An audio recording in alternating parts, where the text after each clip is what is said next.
नमस्कार, दक्ष दर्पण में आपका स्वागत है। आप जानते हैं कि हरियाणा के आजू बाजू मतलब सीमावर्ती प्रदेशों उत्तर प्रदेश और पंजाब में कुछ ही महीनों के बाद चुनाव होने जा रहे हैं। किसान आंदोलन के कारण हरियाणवी इन दिनों प्रदेशों की राजनीतिक गतिविधियों में पूरी रुचि ले रही हैं।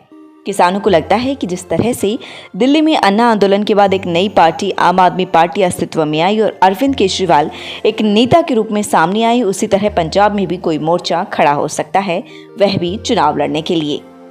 अभी ऐसी कोई बात है नहीं, इसके लिए प्रतीक्षा करनी पड़ेगी, परंतु इस बात की पूरी संभावनाएं हैं कि जो किसान नेता पंजाब से ताल्लुक रखते हैं, संयुक्त किसान मोर्चा को संचालित कर रहे हैं, वही आंदोलन से फारिग होकर पंजाब में कोई राजनीतिक मोर्चा खड़ा कर सकते हैं।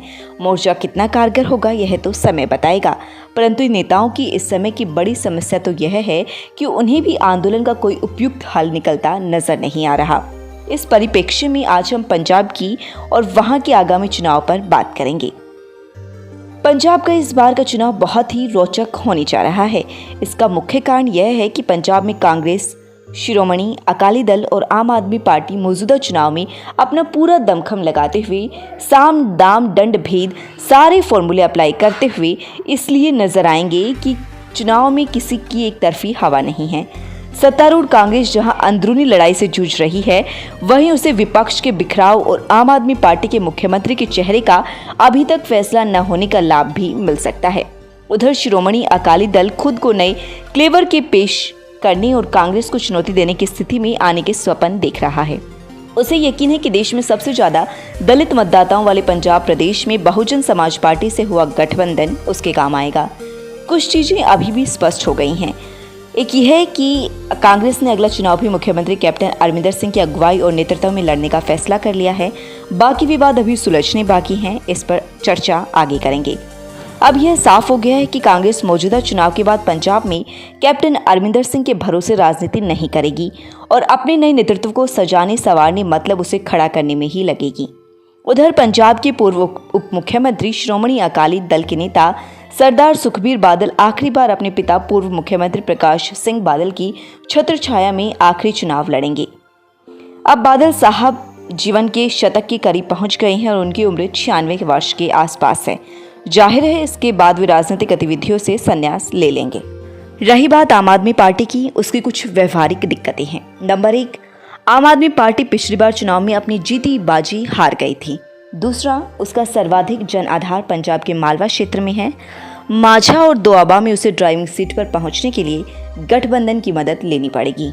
और सबसे बड़ी बात यह है कि आम आदमी पार्टी को बिना दुल्हे की बारात के रूप में इसलिए देखा जा रहा है कि अभी तक उसने नेता पंजाब के भावी मुख्यमंत्री के तौर पर किसी चेहरे को सामने लाने में सफल नहीं हो पाई हैं। अब भी आप समर्थक यह मानकर चल रहे हैं कि नवजोत सिंह सिद्धू कांग्रेस छोड़कर आम आदमी पार्टी के मुख्यमंत्री चेहरे की कमी को पूरा कर सकते हैं। यह अलग बात है कि अरविंद केजरीवाल ने 300 यूनिट फ्री बिजली देने, 24 घंटे सप्लाई का जो लॉलीपॉप पंजाब की जनता को थमाया है, उससे पंजाब के सारे राजनीतिक दल सख्ते में हैं। जानकार यह मानकर चल रही हैं कि आम आदमी पार्टी इस बार भी पंजाब की सत्ता पर काबिज नहीं हो पाई तो फिर उसे आगे मौका नहीं मिलेगा। पार्टी पूरे पंजाब में एक्सपोज हो जाएगी। अब हम फिर से कांग्रेस की बात करते हैं। मुख्यमंत्री कैप्टन अमरिंदर सिंह पंजाब की राजनीति के क्लासिक नेता हैं।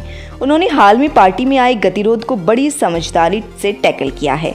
इसका सबसे बड़ा प्रमाण यह है कि पार्टी हाईकमान को यह कहने पर मजबूर होना पड़ गया कि हम मौजूदा चुनाव कैप्टन अमरिंदर सिंह के नेतृत्व में ही लड़ेंगे। इसके लिए कैप्टन अमरिंदर सिंह की राजनीतिक सोच, उनका दरियादिली यानी व्यापक दृष्टिकोण तथा राजनीतिक अनुभव उनके भी और कांग्रेस के भी काम आता हुआ दिखाई दे रहा है।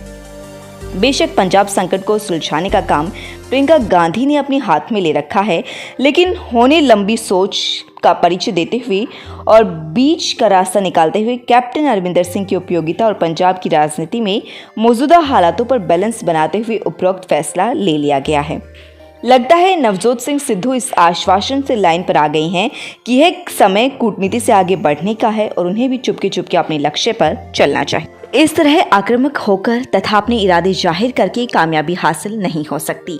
शायद उन्हें यह समझा दिया गया है कि हरियाणा में 2005 के विधानसभा चुनाव के समय यदि भूपेंद्र सिंह हुड्डा अपने इरादों को समय से पहले जाहिर कर देते, मतलब मुख्यमंत्री बनने के दावे प्रतिदावे करने शुरू कर देते और यह बात चौधरी भजनलाल के समझ में आ जाती या उन्हें भनक लग जाती, तो फिर भूपेंद्र सिंह हुड्डा मुख्यमंत्री बिल्कुल नहीं बन पाते। नवजोत सिद्धू को समझाने के लिए यह फॉर्मूला व्यवहारिक भी है।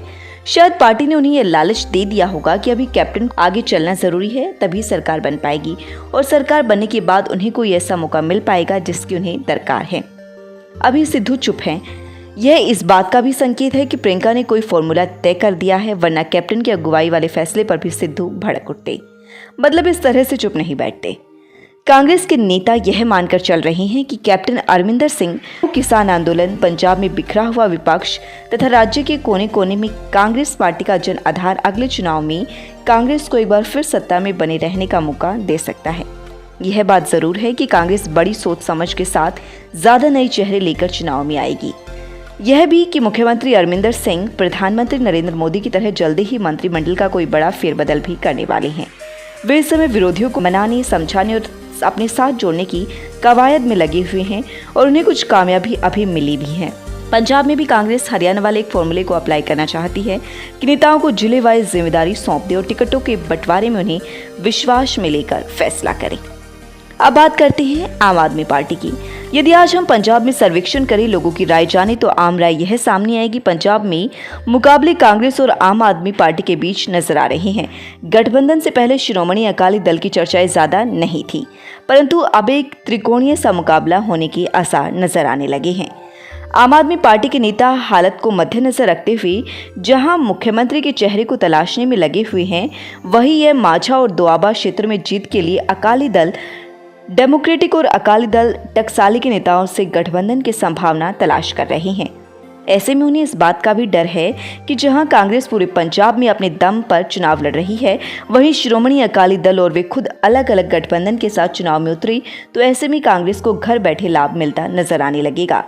आम आदमी पार्टी के नेता इस संभावना पर विचार कर रहे हैं कि कांग्रेस किसान आंदोलन के कारण पंजाब में नया मोर्चा चुनाव लड़ने के लिए आ सकता है, जिसका लाभ आम आदमी पार्टी को और नुकसान कांग्रेस और अकाली दल को ही होगा। इसलिए आम आदमी पार्टी जीत की संभावना का नाम लेकर अपने कार्यकर्ताओं में उत्साह का संचार करने में लगी हुई है। एक बात पूरे पंजाब में यह भी चर्चा में है कि पिछले चुनाव के समय ऐसी स्थिति थी कि नवजोत सिंह सिद्धू भाजपा छोड़कर आए थे और जब वे न कांग्रेस में शामिल हुए थे न आप में, तो लोग यह कहा करते थे कि सिद्धू जिधर भी जाएगा उधर ही सरकार बनेगी। वे कांग्रेस में चले गए तो कांग्रेस की सरकार बन गई। अब भी लोग एक बात स्वीकार करते हैं कि एक तरह से आज भी सिद्धू पहले की तरह निर्णायक स्थिति में हैं और वह आम आदमी पार्टी में शामिल होते हैं तो अरविंद केजरीवाल निर्णायक स्थिति में आ जाएंगे और पंजाब में आम आदमी पार्टी की सरकार बनने के आसार बहुत मजबूत नजर आने लगेंगे। लेकिन अब लगता नहीं कि सिद्धू कांग्रेस छोड़ने या आम आदमी पार्टी में शामिल होने की स्थिति में रह गई हैं। अरविंद केजरीवाल बुद्धि और राजनीतिक सोच के मामले में क्लासिक नेता हैं। वे चुनाव तक ऐसे मुद्दे जनता के समक्ष लेकर आ सकते हैं कि दूसरे दल उसकी काट तलाशते रह जाएंगे। आम आदमी पार्टी यह सोच रख के चलती है कि उसे पंजाब की जनता ने भाव दे दिए, मतलब सत्ता सौंप दी और पंजाब में आम आदमी पार्टी की सरकार बन गई, तो फिर उसका अगला निशाना हरियाणा हर हाल में होगा, जहां चुनाव में 3 साल का वक्त पड़ा है। अब हम बात करते हैं शिरोमणि अकाली दल की। पार्टी के नेता कांग्रेस को खुली चुनौती देने की बात करते हैं और उनका दावा है कि बहुजन समाज पार्टी से गठबंधन के बाद उनकी स्थिति काफी मजबूत हुई है और कांग्रेस की अपनी लड़ाई तथा आम आदमी पार्टी की पिछले चुनाव की हार के अलावा मुख्यमंत्री के रूप में कोई चेहरा नहीं तलाश कर पाने की उसकी कमजोरी उनके काम आएगी।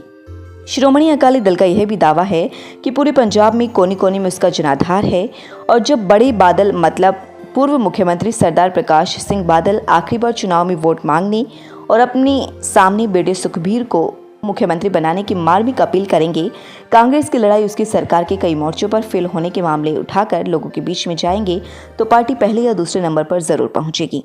शिरोमणि अकाली दल के नेता इस बात को लेकर पूरी तरह से सजग और सावधान हैं कि इस बार चुनाव में उसका तीसरा नंबर नहीं रहना चाहिए। बेशक सुखबीर बादल के बहुत निकट संबंधी कार्यकर्ता और नेता इधर उधर हो गए हैं, लेकिन वे अब उन्हें मनाने और नया नेटवर्क बनाने में लगे हुए हैं। पंजाब में इंफ्रास्ट्रक्चर खड़ा करने, खेलों को बढ़ावा देने, ग्रामीण विकास में रुचि लेने के ऐसे मामले श्रोमणी अकाली दल के काम आ सकते हैं जिनके लिए सरदार प्रकाश सिंह बादल को विशेष तौर पर जाना जाता है। लेकिन यह तय है कि पिता की छत्रछाया में सुखबीर बादल का यह आखिरी चुनाव होगा और भविष्य में उन्हें सब कुछ अपने दम पर ही करना होगा। अंत में बात करते हैं भारतीय जनता पार्टी की। पंजाब में लोग यहाँ तक कहने लगे हैं कि पंजाब के चुनाव में भारतीय जनता पार्टी दौड़ से बाहर है। यदि वह अपनी 4-5 एमएलए भी बना ले गई तो बहुत बड़ी बात होगी। लेकिन वीआईपी उम्मीदवार तलाश कर लाने और सामाजिक कैलकुलेशन, धार्मिक समायोजन करने के मामले में भारतीय जनता पार्टी के नेताओं का कोई सानी नहीं है। ऐसे में पंजाब में वह एक मुद्दे को प्रमुखता से लेकर चल सकती है। वह यह है कि जैसे हरियाणा में जाट मतदाताओं के मुकाबले गैर जाट को आगे करके सरकार बना ली गई थी, वैसे ही पार्टी पंजाब में यह संदेश लेकर चुनाव में जा सकती है कि क्या पंजाब में सदा जट सिख ही मुख्यमंत्री बनते रहेंगे। भावनाओं पर राजनीतिक ध्रुवीकरण के दृष्टिगत भाजपा कोई नया गेम प्लान अप्लाई कर सकती है, लेकिन अभी भाजपा के लिए पंजाब में माकूल हालात नहीं हैं। अंत में एक बात जरूर कही जा सकती है कि यहाँ आने वाला चुनाव बहुत ही इंटरेस्टिंग होगा। किसी की हवा नहीं है, इसलिए एक एक सीट पर मारामारी होगी।